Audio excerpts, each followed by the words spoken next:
పెట్టుకోవడానికి అంటారు. నిజంగా వాళ్ళన్నది నిజమా, మీరన్నది నిజమా, లేకపోతే ఇంకా వేరే మతాల వారు అనేది నిజమా అన్న? అది ఎలా నిర్ధారణ చేస్తాం? ఎవరు నిజం అనేది ఎవరు నిర్ధారణ చేస్తారు? మీరైతే కరుణాకర్ సుగుణ గారు అయితే ఏ విధంగా నిర్ధారణ చేస్తారు ఒక హైందవుడిగా?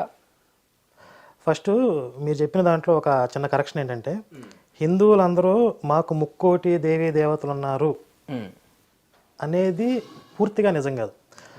ముక్కోటి దేవీ దేవతలు ఉండొచ్చు, కానీ ఈశ్వరుడు ఒక్కడే, దేవుడు ఒక్కడే. దేవుడు ఒక్కడే, దేవుడు ఒక్కడే. హిందుత్వంలో చాలా క్లియర్గా ఉంది. ఎవరా దేవుడు? పరమాత్మ, పరమాత్మ, పరబ్రహ్మం అనే పేర్లతో పిలుస్తాం. ఆయనకు ఒక పేరు లేదు, ఒక రూపం లేదు. అనేక గుణాలు కలిగిన వాడు, అనేక రూపాలు కలిగిన వాడు, అనేక పేర్లతో ఆయన పిలవచ్చు. మనం అనేక రూపాలు కూడా ధరించాడు, ఓకే, అనేక అవతారాలు కూడా ధరించాడు. ఒకడే పరమాత్మ. ఇది హిందుత్వం చెప్తుంది. అలాగే మీకు క్రిస్టియానిటీలోకి వెళ్తే యేసు గురించి స్పష్టత లేదు. యేసు ఒక్కడే దేవుడు అనేవాళ్ళు కొంతమంది అయితే, క్రిస్టియానిటీలో యేసు దేవుడు కుమారుడు అనేవాళ్ళు ఉన్నారు. అసలు యేసు కంటే పెద్ద ఆయన ఇంకొక ఆయన ఉన్నాడు, యెహోవా. అసలు ఆయన అసలైన దేవుడు, యేసు ఆయన కుమారుడు అనేవాళ్ళు కూడా పుత్రుడు. ఇలా క్రిస్టియానిటీలో చాలా విభేదాలు ఉన్నాయి. సుమారుగా ఒక 30,000 శాఖలు ఉన్నాయి. అంటే క్రిస్టియానిటీలో భిన్నమైన విశ్వాసాలు కలిగినటువంటి 30,000 శాఖలు ఉన్నాయి. ఇక ఇస్లాంలో దాదాపుగా ఏకాభిప్రాయం ఉంటుంది. వాళ్ళకు ఉన్నది ఒకటే దేవుడు, అల్లా పేరుతో పిలుస్తారు. వాళ్ళలో కూడా చాలా శాఖలు ఉన్నాయి, చాలా విభేదాలు ఉన్నాయి. ఇవి ఓవరాల్గా మతాల గురించి పరిచయం చేయాలంటే, ఇక నాస్తికులకి దేవుడు లేడు అనే అభిప్రాయం వాళ్ళకు ఉంటుంది. అయితే ఇందులో దేవుడు ఉన్నాడు లేడు అని ఎవరు నిర్ధారణ చేస్తారు? ఎలా నిర్ధారణ చేస్తారు? ఒకవేళ ఉంటే ఏ మతంలో చెప్పిన దేవుడు? ఇప్పుడు ఇస్లాంలో చెప్తున్న దేవుడే ఉన్నాడా? ఇప్పుడు ఎందుకంటే అన్ని మతాలు ఒకే దేవుడు గురించి చెప్పట్లా, ఒకే విధంగా దేవుడి గురించి నిర్వచనం చెప్పట్లా. అన్ని మతాలు ఒకే దేవుడి గురించి భిన్న రకాలుగా భిన్నమైన మతాలు చెప్తున్నాయి. ఇందులో ఏదో ఒకటి మాత్రమే నిజమయ్యే అవకాశం ఉంది. ఒకటి నిజమైతే మిగిలినవన్నీ కూడా అబద్ధాలు అయ్యే అవకాశాలు ఉన్నాయి. నిజం ఏంటి మరి? అందుకే నిజం అనేది నిర్ధారణ చేయటం కుదరదు. నిజం నిర్ధారణ చేయడానికి కుదరదా అన్న? దేవుడి విషయంలో దేవుడు ఇలాగే ఉన్నాడు, ఈయనే దేవుడు, ఇదే సత్యము అనేంతవరకు ఎవరూ కూడా రుజువు చేయలేదు. చేయలేదు, ఓకే, చేయలేరు కూడా, సాధ్యం కాకపోవచ్చు. ఎందుకంటే కాకపోవచ్చు. ఇప్పుడు మనకి మనిషికి ఒక పరిమితమైన శక్తి ఉంటుంది. దేవుడు అంటే అనంతమైన వాడు. సత్య జ్ఞానం అనంతం బ్రహ్మ. సత్యము జ్ఞానము అనంతము, ఇవి బ్రహ్మ యొక్క లక్షణాలు. అలా అనంతమైన పరబ్రహ్మ గురించి సామాన్యమైన పరిమితమైన శక్తి కలిగిన ఒక మానవుడు కరెక్ట్గా ఎలా నిర్ధారణ చేయగలుగుతాడు? నిర్ధారణ లేకుండా ఎలా నిజమని భావించి మొక్కుతా ఉన్నారు, కొలుస్తా ఉన్నారన్న? ఇది విశ్వాసము. ఇప్పుడు పరమాత్మ ఈ రూపంలో కేవలం విశ్వాసం అంటారు, అంతే? ఏ మతంలో ఉన్నదైనా విశ్వాసమే. నేను మొన్న హైందవుడైనా మీకు దగ్గర మిత్రుడైనా నేను లలిత్ కుమార్ గారితో ఇంటర్వ్యూ చేశాను. ఆయనే అన్నాడు, దేవుడు అనేది విశ్వాసం కాదు, క్రిస్టియానిటీలో కావచ్చు, ముస్లింలో కావచ్చు, వాళ్ళందరూ చేసేది విశ్వాసం, మాది నిజం అని అన్నాడు. యాక్చువల్లీ ఈ రకమైన పాయింట్ ఆయన రైజ్ చేయలేదు, మీరు రైజ్ చేశారని నేను అడుగుతున్నాను. అనుకోవచ్చు. ఇప్పుడు నేను కూడా ఒక హిందువుగా నేను నమ్మే దేవుడే సత్యం అని నేను నమ్ముతాను. కాకపోతే నేను మతం బయటకు వచ్చి ఒక న్యూట్రల్ పాయింట్లో ఉండి మాట్లాడాలి అంటే కనుక అందరివి విశ్వాసాలే అంటాను. కానీ ఒక హిందువుగా నేను నమ్మేదే సత్యం, ఇది కరెక్ట్. ఇప్పుడు లలిత్ గారు ఒక హిందూ స్థానంలో ఉండి మాట్లాడినప్పుడు ఆయన నమ్మేది సత్యం.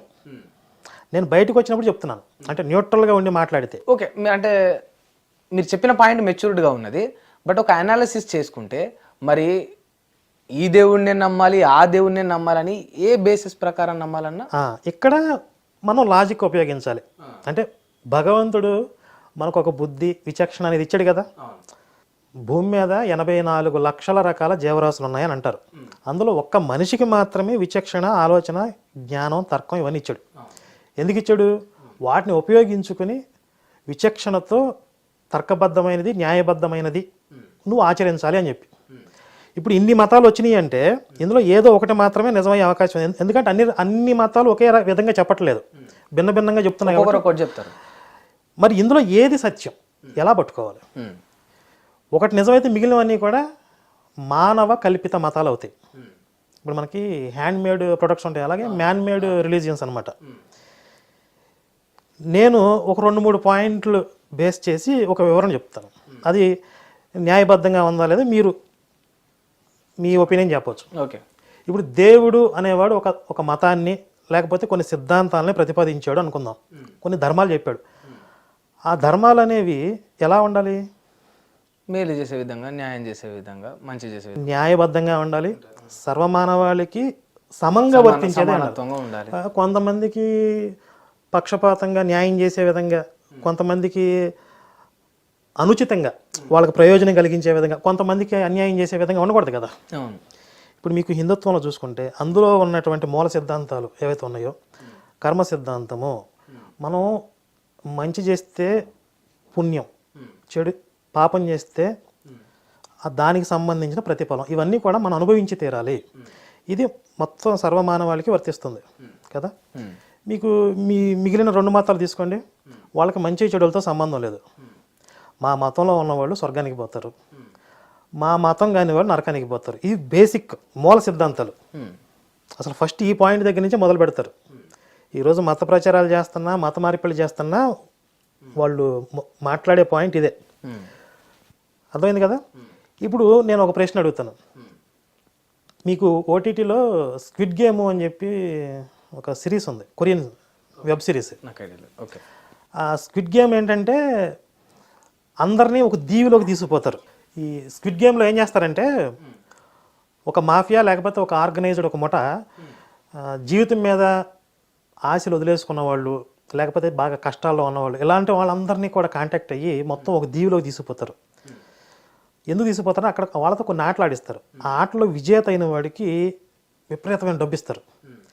కాకపోతే అందులో ఫెయిల్ అయితే రూల్స్ తప్పితే చంపేస్తారు. ఓకే. చాలా క్రూయల్గా ఉంటుంది. అంటే రోజుకు ఒక ఆట ఆడిస్తారు. ఓకే. ఆ ఆటలో రూల్స్ బ్రేక్ చేస్తే వాడిని చంపేస్తారు. ఓకే. ఇలా చివరికి చంపుకుంటూ పోతే చివరికి ఒకటి మిగులుతాడు, వాడికి విపరీతమైన డబ్బు ఇచ్చి పంపిస్తారు. ఇది ఆట. అయితే ఇక్కడ కూడా ఒక న్యాయం ఏంటంటే, వాళ్ళు పాటించే ఒక న్యాయం ఏంటంటే అందరికీ సమానమైన అవకాశాలు ఇస్తారు. అంటే ఒకడికి ఆ ఆట గురించి ముందే ఇన్ఫర్మేషన్ ఇవ్వటం, ముందే లీక్ చేయటం కానీ, లేకపోతే వాడికి ప్రయోజనం కలిగే విధంగా వాడిని ముందు పెట్టడం, ఎట్లా ఏమన్నా అందరికీ సమానమైన అవకాశాలు ఇస్తారు. న్యాయబద్ధంగా ఆడాలి. ఇది క్రూయల్గా ఉన్నప్పటికీ అందులో ఒక న్యాయం ఉంది కదా. మీకు ఇప్పుడు యేసు మతం తీసుకోండి, యేసు మతం కూడా చాలా క్రూయల్, ఈ స్క్విడ్ గేమ్ లాగా చాలా క్రూయల్గా ఉంటుంది.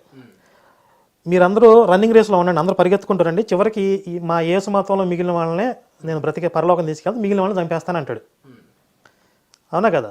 స్క్విడ్ గేమ్లో ఎలా అయితే రూల్స్ తప్పితే వాళ్ళ రూల్స్కి విరుద్ధంగా ఉండి చంపేస్తున్నారు, ఇక్కడ కూడా యేసు మతంలో లేని వాళ్ళని చంపేస్తాను అంటున్నాడు. ఎక్కడ చంపేస్తాను అంటున్నాడు? చంపడు కదా అని మీరు అనొచ్చు. చంపడు కాదు, చంపడం కంటే పెద్ద శిక్ష ఏంటంటే నరకంలో వేస్తాడు. అక్కడ అగ్ని ఆరదు, పురుగు సావదంట. కోట్ల సంవత్సరాలు మలమలా మాడుతూ ఉంటారు. అది చావు కంటే భయంకరం, చాలా క్రూయల్ అది. అయితే పోనీ అందరికీ మరి సమాన అవకాశాలు ఇచ్చారా అంటే అక్కడ ఇవ్వలేదు. ఎగ్జాంపుల్, నేను ఇప్పుడు బై బర్త్ ఒక క్రిస్టియన్ ఫ్యామిలీలో పుట్టాను, ఒక పాస్టర్ కొడుకుగా పుట్టాను అనుకోండి. నేను యేసు మతంలో ఉండటం నాకు చాలా ఈజీ, ఎందుకంటే నేను ఆ మతంలో పుట్టి పెరిగాను, మా తల్లిదండ్రులు అందులో నన్ను పెంచుతారు, సర్వైవ్ అవుతారు. ఆటోమేటిక్గా నేను క్రైస్తవ మతంలో ఉంటాను. అలాగే మీరు ఒక సాంప్రదాయబద్ధమైన ఒక బ్రాహ్మణ కుటుంబంలో పుట్టారనుకోండి, చాలా కట్టుదిట్టమైనటువంటి ఆచారాలు పాటించే కుటుంబంలో పుడితే మీరు మీ సంప్రదాయాలని, మీ మతాచారాలని వదిలేసుకుని యేసు మతంలో రావడం అంత ఈజీనా? కాదు, చాలా కష్టం కదా. మరి మిమ్మల్ని ఆ బ్రాహ్మణ కుటుంబంలో పుట్టించింది ఎవరు? నన్ను ఈ పాస్టర్ కొడుకుగా పుట్టించింది ఎవరు? దేవుడే కదా. దేవుడే మిమ్మల్ని చాలా, అంటే ఆ యేసు మతానికి విరుద్ధమైన మతంలో, విరుద్ధమైన స్థానంలో పుట్టించి, నన్నేమో యేసు మతానికి చాలా దగ్గరగా యేసు మతంలోనే పుట్టించి, చివరికి యేసు మతంలో మిగిలిన వాడిని నేను రక్షిస్తాను, లేకపోతే మిగిలిన వాడిని నరకంలో వేస్తాను అంటే ఇది స్క్విడ్ గేమ్ కంటే దారుణంగా ఉందా లేదా? ఇదే ప్రశ్న నేను అడిగితే దానికి ఒక థీసిస్ కూడా చెప్పిండు ఒక పాస్టర్. ఏం చెప్పాడు? ఏమన్నాడంటే, ఆదాము అని ఇద్దరు వాళ్ళు దంపతులు ఉంటే వాళ్ళు ఏదో పండు తినకు అంటే తిన్నందుకు అది వాళ్ళకు పాపం అయిందట. దాని కర్మంగానే మనుషులు క్రమేపీ పెరుగుతూ తప్పులు చేస్తూ కులాలు, మతాలు, హిందూ మతం ఇవన్నీ సృష్టించుకొని అట్లా ఇవన్నీ ఏర్పాటు చేసుకున్నారట. ఇప్పుడు ప్రపంచంలో కులాలు, మతాలు ఏర్పడ్డాయి. నేను హిందూ మతంలో పుట్టాలి నేను కోరుకుంటే నేను పుడతానా? మీరు క్రైస్తవ మతంలో పుట్టాలి మీరు కోరుకుంటే మీరు పుడతారా? వాళ్ళని ఆయా మతాల్లో పుట్టిస్తున్నది ఎవరు? ప్రపంచంలో మతాలు ఏర్పడ్డాయి, ఓకే, ఎందుకు ఏర్పడ్డాయి తర్వాత చూద్దాం. కానీ ఈ మతంలో వీడు పుట్టాలి ఎవరు డిసైడ్ చేస్తున్నాడు? దేవుడే కదా. దేవుడే డిసైడ్ చేసినట్లు ఇప్పుడు మనిషే కదా. అంటే ఇప్పుడు నేను ఇంకొక కొత్త మతాన్ని సృష్టించిన, ఒక కొత్త దేవుడి పేరు చెప్పి నేనే సింహాద్రి అనే నేను ఒక మతాన్ని సృష్టించి నేను కొత్త మతాన్ని పెట్టి ఒక కొత్త దేవుడి పేరు పెట్టిన. నేను పెళ్లి చేసుకుని 2 పిల్లలంటే ఇప్పుడు అది నేను పుట్టించినట్టు అవుతుంది, దేవుడు ఎట్లా పుట్టించినట్టు అవుతుంది ఆ పిల్లల్ని? మీరు ఒక మతాన్ని తయారు చేస్తేనా? నేను మతాన్ని తయారు చేస్తే ఇట్లనే మతాలు తయారు చేసిరు మనుషులు, మతాలకు కారకులు మనుషులే తప్ప దేవుళ్ళు కాదు అని ఒక పాస్టర్ చెప్పిండు. ఇప్పుడు నేను చెప్పే పాయింట్ ఏంటంటే మతాలు మనుషులే తయారు చేశారు. సరే, ఇప్పుడు ఇస్లాము హిందుత్వం, ఆ పాస్టర్ చెప్తున్న ప్రకారం ఇస్లాము హిందుత్వం మనుషులు తయారు చేశారు అనుకుందాం. ఈ హిందూ మతంలో కోట్ల మంది పుట్టారు. ఎవరు పుట్టించారు వాళ్ళని? మనుషులు. ఇప్పుడు నేను అనుకుంటే పుట్టాను హిందూ మతంలో, మీరు అనుకుంటే పుట్టారా? మిమ్మల్ని బై బర్త్ హిందూగా పుట్టించింది ఎవరండి? జనరల్గా అంటే మనిషి జన్యు ప్రకారం పుడతాం కదా. ఇప్పుడు అంటే హిందూ మతంలో పుట్టించేది కూడా దేవుడే అంటున్నారా మీరు? మరి దేవుడు కదా. వాళ్ళని చెప్పమన్నాడు, పోనీ పాస్టర్ని అడగండి. సృష్టి చేస్తాను. హిట్ టీవీ యాప్ ని డౌన్లోడ్ చేసుకోండి. ఇందులో short news, live news, entertainment movies అన్ని అవైలబుల్ గా ఉన్నాయి. Please download Hit TV app. Hit TV app. Hit TV యాప్ని ఫ్రీగా డౌన్లోడ్ చేసుకోండి.